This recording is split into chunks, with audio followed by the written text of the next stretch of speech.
baby has finally fallen asleep, and you can now sit down and relax. You leave the bedroom door ajar just in case the baby wakes up. You sit down and relax when you notice some movement coming from the bedroom, from the corner of your eye. You get up to investigate and slowly open the door. The figure of a woman dressed in a long white gown suddenly appears before you and walks across the room. She then disappears.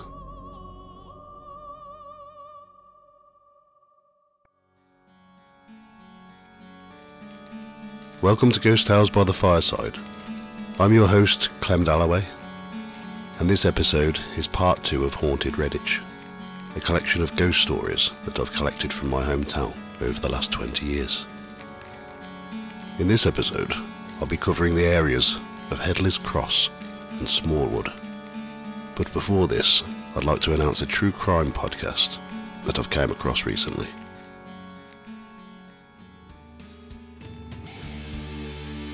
If you like your true crime clear, straight to the story, and easy to listen to, then Murder at Bedtime could be the podcast for you.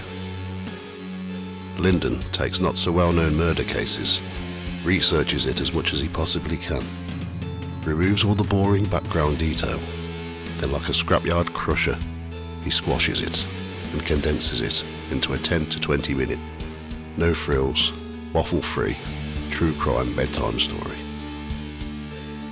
So plump up the pillows, pull up the duvet and settle down to Murder at Bedtime with Lyndon.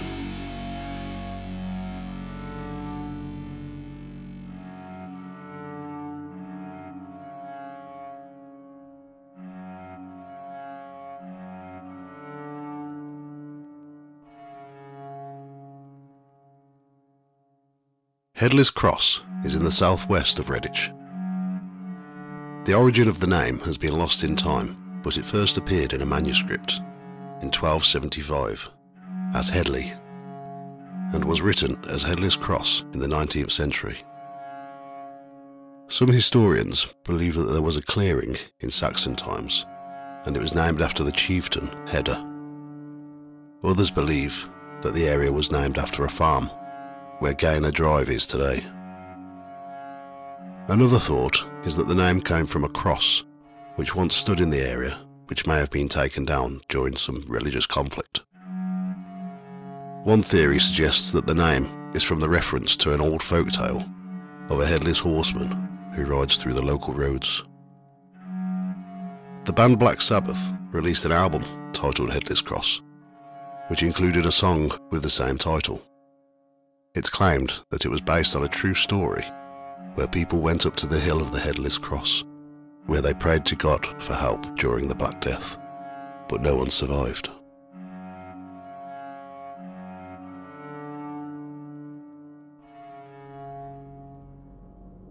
In 1995, a young family moved into a house on Feckenham Road in Headless Cross, until they couldn't cope with the many supernatural disturbances and they had to move out. At first, it was just every now and then, when they would see someone in the living room. It would only be a quick glimpse and the figure would then disappear. It didn't even stay long enough for them to be able to describe what it looked like. Over a few weeks, the figure started to appear in the attic bedroom, and the kitchen too, but now it was manifesting for longer. They described the apparition as a very tall man dressed in black, wearing a wide-brimmed hat. One thing that really stood out was the buckles on his shoes and his belt. He would appear to stand still for just a few seconds, staring at them with an evil-looking grin. A few more weeks went by, and he started appearing more frequently, but now he would be walking around the house. 2 other apparitions started to appear in the living room and kitchen too, a man and a woman, both dressed in ragged clothing. They would just stand in the corner of the rooms for a few seconds and then disappear. One night after the children were put to bed, the couple decided to have an early night. They made their way upstairs to the attic room and got into bed. Within minutes, they heard a noise coming from the corner of the room. So they put the lamp on to see what the cause was. As they looked towards the ensuite bathroom, the tall dark man in dark clothes walked out and stared at them as he went down the stairs. He had the usual horrible grin on his face that terrified both of them. Seconds later, there was a loud crashing sound coming from the living room, which sounded like someone had pulled the wall cabinets over. The children were woken up due to the noise, and their dad rushed down the stairs to see what was going on. The lights were flashing on and off, and the curtains were being blown about as if the window was open and a gale force wind was coming through the house. He looked around the room to find everything intact, but the loud crashing was still continuing. The ghostly figure was walking across the living room and towards the kitchen, where everything just suddenly stopped and the man disappeared. They got out of the house and stayed at one of their parents' houses for the rest of the night. The next day, they visited the local church and asked for guidance from the vicar, who arranged to visit the house and give it a blessing. They went back to their house that day and all was calm. 3 days later, the vicar knocked on the door, and when they answered, the tall man in dark clothes rushed past and went upstairs. The vicar didn't see this, but he entered the house and started the blessing ceremony. They went into each room and he made the sign of the cross on each door frame, and then shook holy water and said a prayer. When they finally got to the attic bedroom, the vicar stood by the ensuite and made the sign of the cross and said a prayer, and they all finished by saying Amen. Straight away, they heard a loud whisper saying, Amen, Amen, Amen. They all looked at each other in shock, and the vicar rushed down the stairs, saying that he had to leave because he had an appointment, but they could see the shock and fear on his face. They didn't experience anything else until around a month later, when the figure started to appear again, but this time they moved house. Originally, the area known as Smallwood was called Upper Ipsley. It was named after the Smallwood brothers, Edwin and William, who funded the local Smallwood Hospital and the almshouses on Mount Street. The ghost of a lady dressed in white is a common sighting all over England, usually associated with a person whose life ended in tragic circumstances. There have been 2 sightings from 2 different people at different times on Millsborough Road in Smallwood.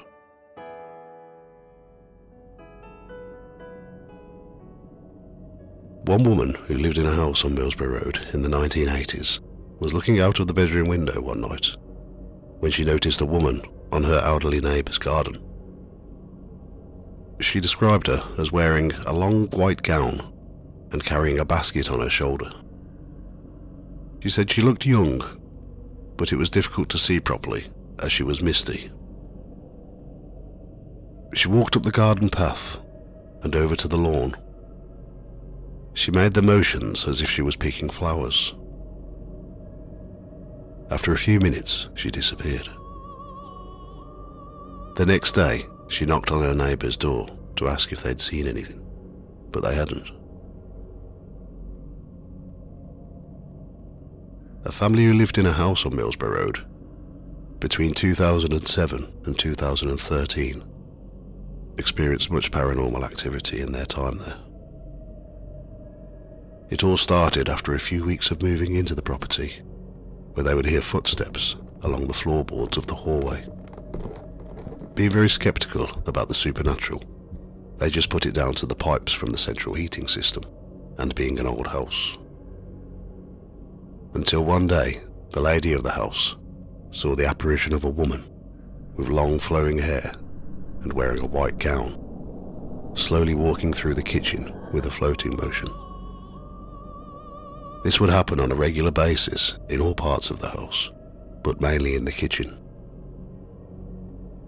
They said the ghost never felt threatening at all. In fact, they said that they felt a gentle presence from her. After moving into a house on South Street, a family started to hear heavy footsteps across the bathroom floor, sometimes running, sometimes walking. The bathroom was a downstairs extension and was connected to the kitchen. The man of the house hated going into the bathroom, as he said that he always had a sense of dread whenever he entered the room. They were sat in the living room one evening when they heard the heavy footsteps in the bedroom above, which was the baby son's room, which contained only a cot and a single bed. The footsteps were so heavy that they made the lampshade move in the living room. When they went upstairs to investigate, the bed had been moved into the middle of the room. They would often hear the footsteps running up and down the stairs. They put that down to the teenage boy who lived next door, until one day when it happened, they realised that the neighbours were on holiday. There would be times when she would shout to her husband and he would call her, and a voice would respond that were neither of them, or it would mimic them. One evening, they could hear growling coming from the baby monitor. When they went into the room, they heard the voice of a little girl talking, coming from the corner of the bedroom, but there was no one there. The husband bought a voice recording device and left it in the baby's bedroom, but every time the batteries would drain after about 20 minutes, but it would work fine everywhere else in the house. Other things started to happen in the house too. Shadows walking on the stairs, things moving around the house when no one had touched them, and the cats used to attack things that were unseen to them. After doing some research on the history of the road, they found that during World War II, a German bomber was aiming for one of the nearby factories. It missed its target and hit a house, killing a father and his children.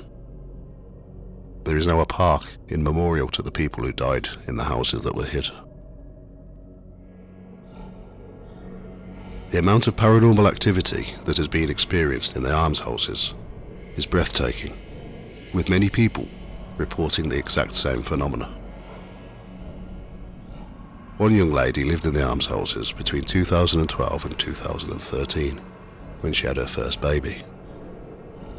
After a few months of living there, all had been quiet until one day when she was feeding her baby and singing to him as he ate. She suddenly heard a loud shush coming from the serving hatch, which leads to the kitchen that was behind her. That same night, a large cupboard in the kitchen kept opening, but she thought it was just a fault with the cupboard and carried on to bed. That night, she was lay asleep in bed when she was suddenly woken up by something that she couldn't see, but she could feel it was there, watching her. She couldn't move because whatever it was held her down and strong. The next day, she told some friends what had been going on. They also lived in the almshouses, and they said they'd also been having strange experiences. One of them said that her little boy had seen an angry man looking through the window, and another said that she'd witnessed a faceless man many times who stands in the corner of her bedroom. Various phenomena, including being scratched, touched, hearing voices and footsteps, kept happening at various times of day and night. As the time went on, the eeriness of the flat seemed to get stronger. As she was watching TV one night, she left the bedroom door open slightly, as her son was asleep in there. She noticed something coming from the corner of her eye move in the bedroom. She got up to have a look what it was. When she opened the door wider, there was a woman dressed in a white gown walking across the bedroom. Things carried on until the day she moved out. I posted this story on my local Ghosts of Redditch page on Facebook and received an amazing response, with many people reporting the exact same things. One man said that he used to live over the road from the almshouses and that he would hear strange noises at night as he walked past. A lady who once lived there claimed that she would see a man in the bedroom and hallway who would stand with his arms folded, staring with a stern look. Another said that she lived in a flat there, and her daughter used to refuse to go to the bedroom to play and kept saying there was a man in there. In the same flat, another woman who lived there for 4 years said that she saw a man in the front bedroom on numerous occasions. In the 1980s and 90s, the almshouses had 2 wardens. There was a married couple who lived on the site when it was a care home for elderly people. Their granddaughter said that her grandmother would often see a woman dressed in a white gown, and her grandfather never believed in the paranormal, until one night he woke up to use the toilet and saw a little boy standing in the bedroom.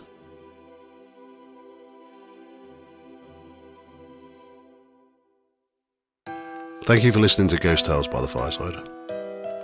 You can find more information about episodes on the website ghosttales.co.uk, and I have a Facebook page, facebook.com/Ghost Tales Podcast. You can also find me on Instagram @Ghost Tales Podcast. This podcast will be out monthly and is available on most platforms. All music, research, writing, production, art and sound effects are all my own work. From this month, anybody who doesn't enjoy the podcast with the music and sound effects, I'm also releasing another version, which is just my voice.